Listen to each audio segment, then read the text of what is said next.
e kam obligim moral, e kam obligim politik të sjelljes sime që të marr jo vetëm përgjegjësinë, por të marr dhe shtroj tutje dhe organizimin politik të LDK-s nëpërmjet ofrimit tek kuvendi i LDK-s së dorëheqjes si me sekretari i LDK-s e më pas kuvendi i LDK-s let vendos nëpërmjet votës se a pranon apo nuk e pranon këtë dorëheqje. Vendimin e këtij kuvendi nuk po e pret Avdullah Hoti, antari i kryesisë së Lidhjes Demokratike të Kosovës, po e merr si punë të kryer dorëheqjen e kryetarit të deritanishëm.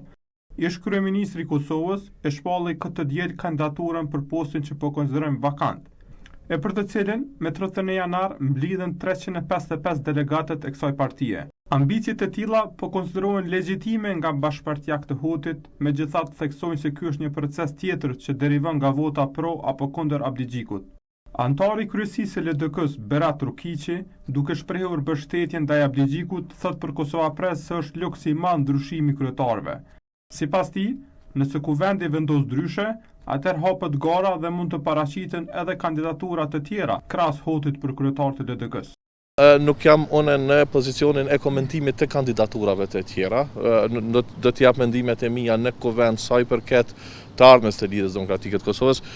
Normalisht në demokraci çdo kandidaturë dhe çdo ambicie është legjitime. Normalisht do të votoj për stabilitet e leadershipit, për shkak se besoj që asnjë parti nuk e ka komoditetin që ti ndroj kryetar çdo 4-5 vite, pas çdo cikli zgjedhor, për shkak se kjo pastaj prodhon jo stabilitet.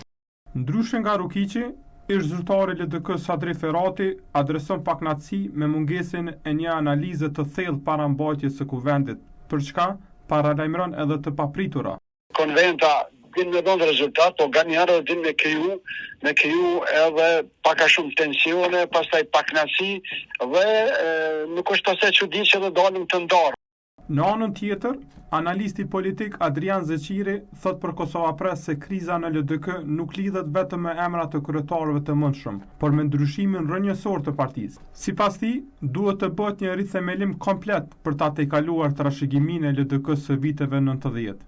Është shumë e rëndësishme ndryshimi i filozofisë punës së Lidhjes Demokratike, se sa a vjen zonja Bajrami apo zoti Hoti apo Abdigjiku në kryet ose ndonjë tjetër në kryet partisë.